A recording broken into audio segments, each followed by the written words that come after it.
Over the past 2 weeks, two of the final three defendants in a sprawling case accepted plea agreements, leaving Eppinger, 25, as the last man standing out of the original 28 defendants charged under Georgia's racketeering statute. His case has drawn significant attention, not only for its ties to the YSL investigation, but also because of the serious, violent charges he faces. Eppinger is accused of shooting Atlanta police officer David Rogers 6 times in 2022. As Rogers, a veteran member of the department's gang unit, attempted to serve an arrest warrant, one of the bullets struck Rogers in the back of the head. Eppinger also faces accusations of stabbing another inmate while in custody at Fulton County Jail. Earlier this year, Eppinger rejected a plea deal that would have sentenced him to life in prison. If convicted at trial, he faces the possibility of 2 life sentences plus an additional 100 years. So y'all know what that means, 300 years. But I got something to say. Y'all know this about to be a longer video. Just gonna flat out tell y'all, there's other cases I'm gonna reference, there's a whole lot of other things I'm about to get into. So man, sit back, relax, enjoy yourself. We're about to get into it all. Let me show y'all this little 8-minute video because finally got some explaining to do. Let's go. Actual basis for this plea, and I will accept the plea as freely, knowingly, intelligently, and voluntarily entered with an understanding of the consequences and the sentence. And let me say a couple of things. Only one overt act, as we all know, needs to be proven to establish Rico. On counts 27 and 29, I believe that the defendant's own words inculpate him in the crimes, and I note that he talked about telling the victim to take off the earrings too, which was a part of what was stolen in the case. That certainly seems to, in the court's estimation, inculpate him in those crimes as an absolute willing participant. 31, understandably, considering what we see on video, the defense has really not argued anything at all. Appreciate that, that y'all acknowledge that at least that is pretty clear. In counts 32 through 39, the video, in addition to State's Exhibit number 1, shows the officer to be in uniform, and I do not think that charging attempted murder is an overcharge, considering that Mr. Eppinger, and we hear 6 shots on the video, pumps 6 shots at close range into a uniformed officer, and then laughs about it afterwards, including saying something to the effect of, yeah, he's telling me to get down, I ain't getting down. I think that considering the prior history, the number of different incidents, honestly, almost back to back to back to back, from him getting out on first offender probation and deciding he's not going to change his life, he's not going to take the opportunity he's been given.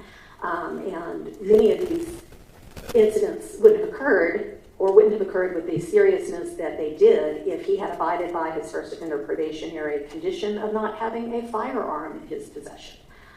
He couldn't have shot an officer because he wouldn't have had a gun to shoot an officer if he had abided by his conditions of probation.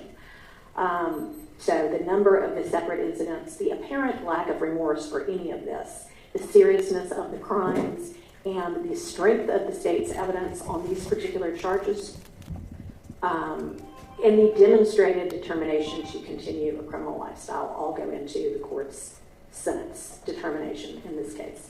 So the sentence on count 1 is 20 years to serve 10. On count 27, it is 20 years to serve 10 concurrent. 29 is 10 years concurrent. 31, 5 years concurrent with count 1. The sentence on count 32 is 30 years to serve consecutive to count 1. 33, 20 years to serve concurrent with count 32. 34 is 10 years to serve concurrent with count 32. I'm going to come back to 36 because that is required by statute to be run consecutively to anything else that's being sentenced. That's the only one that's that way, right, Ms. Hilton? Yes, ma'am. All right, count 39, the sentence is 20 years to serve 15 concurrent with count 32. 47, the sentence is 10 years consecutive to count 32 but probated. 48, 10 years concurrent with count 47 probated.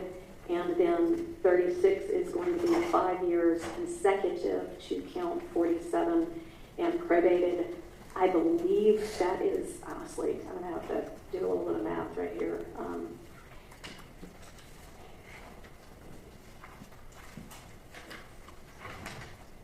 I think that's 75 years to serve.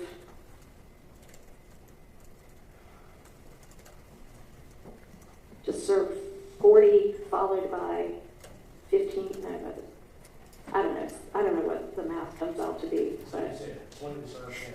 20 to serve 10. 20 to serve 10. Concurrent. 1 10 to serve concurrent. 5 to serve concurrent with count 1. So that's a total of 20 served 10 right there. 10 probated. Okay. All right. Count 32 is 30 years to serve consecutive to count 1. So that's another 30 to serve. Count 33, 20 to serve concurrent with count 32. 34, 10 concurrent with count 32. So right now we're at 50, serve 30. Yes. If there's 30 to serve. 40. So serve 40. Because 20 serves 10. Clearly this is why lawyers end up lawyers and not scientists or mathematicians. Yes, consecutive to count 1, which is 10 to serve. So that's 50 serve 40 at this point. Count 39 is 20 serve 15 concurrent with 32. So that's not any additional time to serve. So, and then 47 is 10 probated consecutive to 32. 48 is 10 probated concurrent with 47. And 36 is 5 consecutive to 37 probated. So that's... Consecutive to 47? Yes.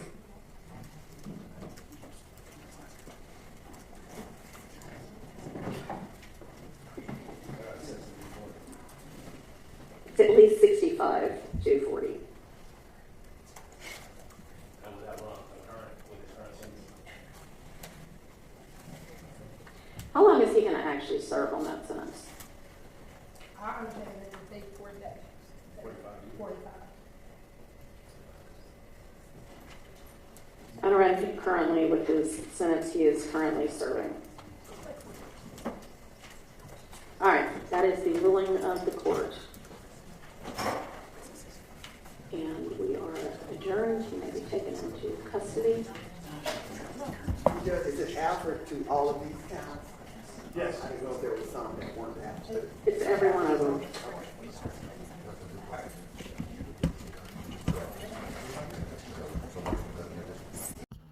So I know what some of y'all thinking, man. 75, 65 years. How is that a W, Cedric Nash? You really got some explaining to do to the visionaries. I got y'all. So check it out. He was facing 300 years. 300.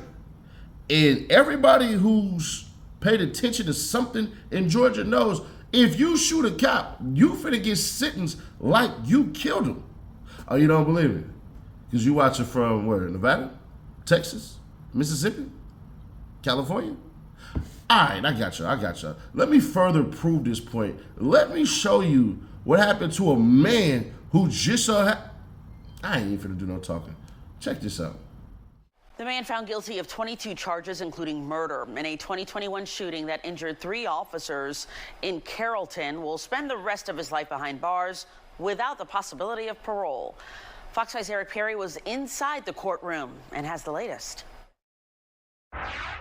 I'm not sure the last time we've seen this many first responders inside of a courtroom for witness testimony, statements, and sentencing, but it was emotional inside as the man who was found guilty in connection of that April 2021 incident where 3 officers were injured and 7 others were shot at learned his fate. He'll never see a day outside of prison again. Let's take you inside the courtroom for the sentencing. Shelton was convicted of 22 charges, including murder, in that April April 12th high-speed chase and was the driver of the car. When a passenger, his cousin Pierre Shelton, opened fire with an AK-47, wounding several officers. In court, before the sentence was read, we heard what's called victim impact statements from those who were shot that April night. The court was in tears when Rob Holloway, who was shot in the head, survived.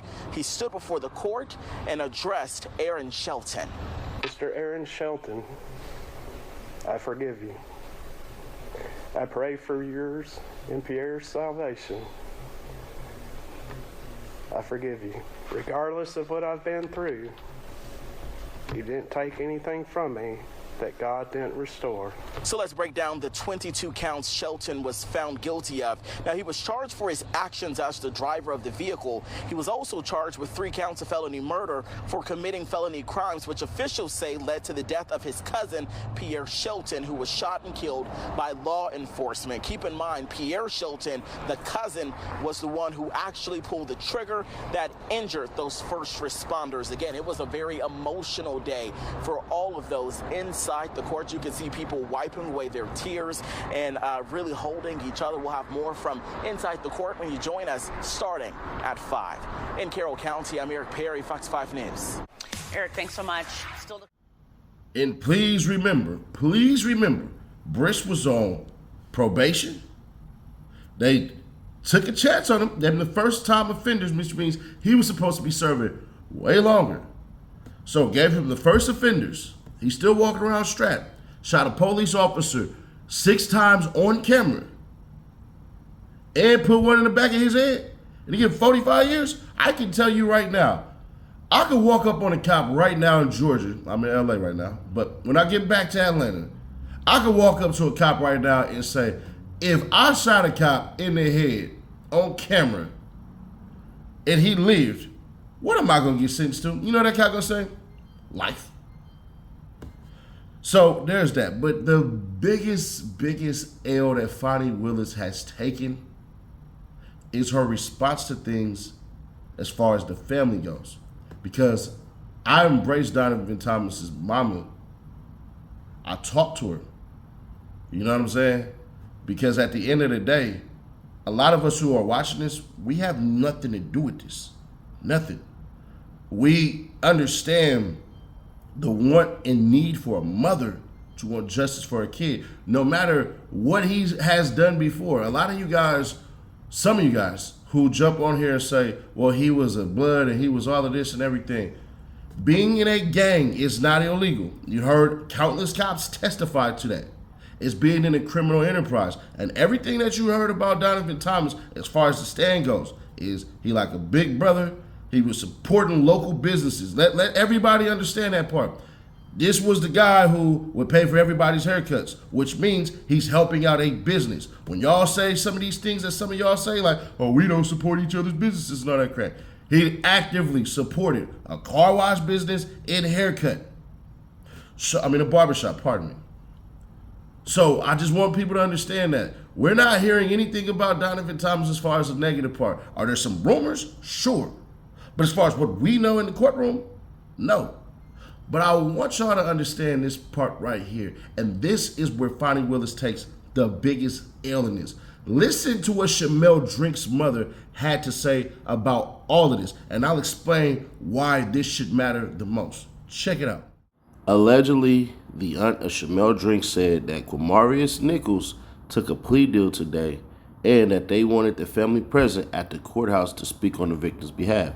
Not sure how true that is, but if this is his aunt, she is not happy with the state. Well, that actually did happen. So what we seen was that Shamel Drink's family was not allowed to actually speak. But here's the craziest part, and it's going to come out a little bit later, so I guess I'll break it now.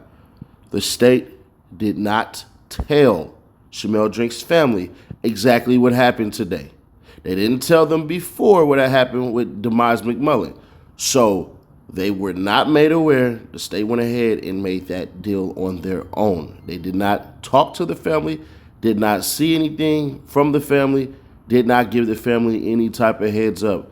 The state, aka Fani Willis, the Fulton County DA, decided to do this on her own. Just some food for thought. You'll see it pop out later I on. asked you about the two murder convictions that never came through. What's your message to taxpayers and to the taxpayers that may have... My message to taxpayers is it was an amazing time. We had 19 convictions. The community is safer. We made sure that we got the resolutions we want. If they're unhappy with sentencing, they should elect other judges. And you also relied heavily on the RICO law that you had and too. I'm going to continue to rely on it because it works, it's effective, and it tells jurors the full message. But other people may say with the other people that it wasn't effective. Other people weren't elective as a DA.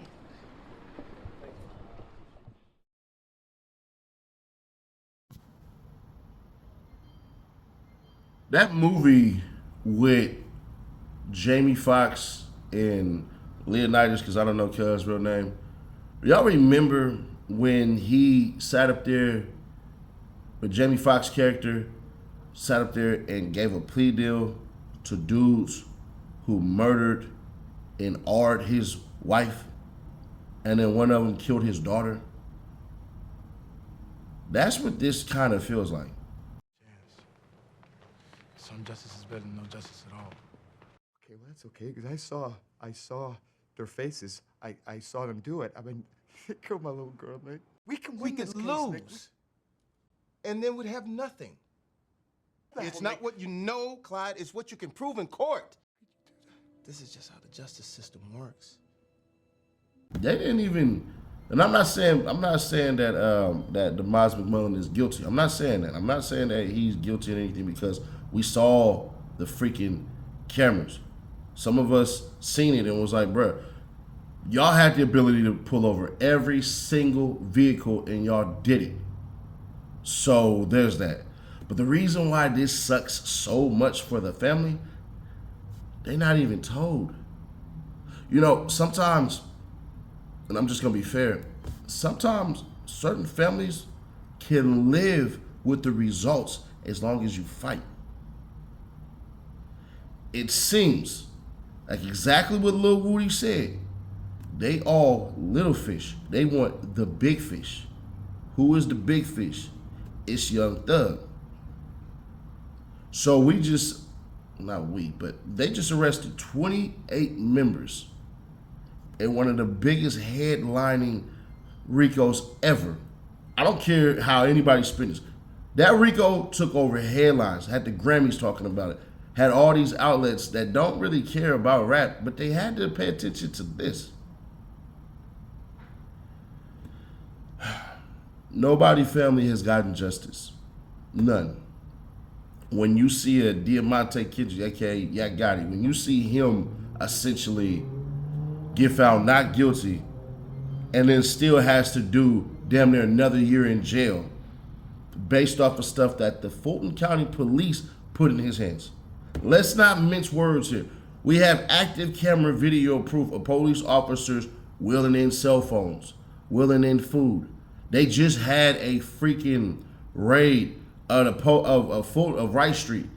Bro, they had cheeseburgers in there. And these cats in here had Chick-fil-A. Last I checked, Chick-fil-A don't deliver to inmates. So you have all of these things going on in that despicable jail that was brought up. Will things change? I don't know.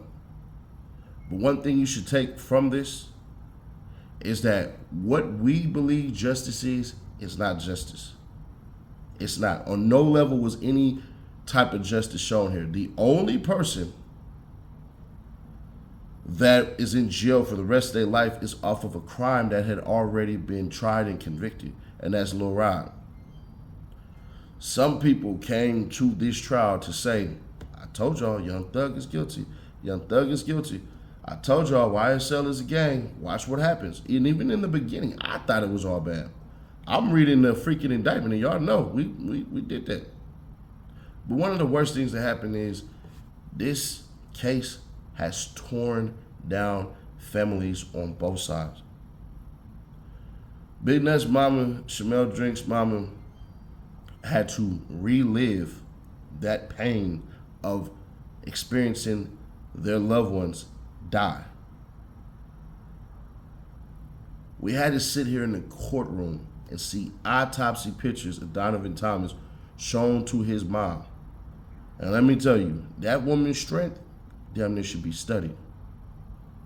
They all feel and I know this personally, used by Fonnie Willis's office for nationality gain. Because now Fonnie Willis is running around Atlanta like the damn police. She has an envoy of 2 SUVs and guards. Makes you think, who really won here? Was it the people? No.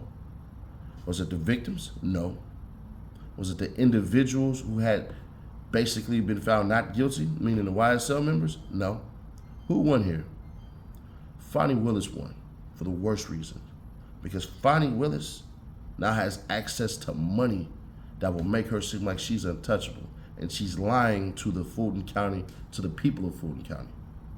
So whether you agree with anything, if you think that they're all guilty, if you are one of those individuals who believe that everybody in the YSL Rico is guilty, then ask them, or ask yourself, why the hell did they put this weak ass case together anyways? Just curious. But subscribe, turn on the bell, stay notified, and share to keep your people aware. You didn't notice when this is coming to an end, but it did. And I appreciate you all that's been rocking with us. I know we got a lot more stories to cover, but definitely this one right here, man, this is the finale to it. So I'm glad to finally say this shit is all over with. I'll catch y'all in the next one. Diddy documentary about to come out soon, and you know we're gonna drop it as soon as it's done.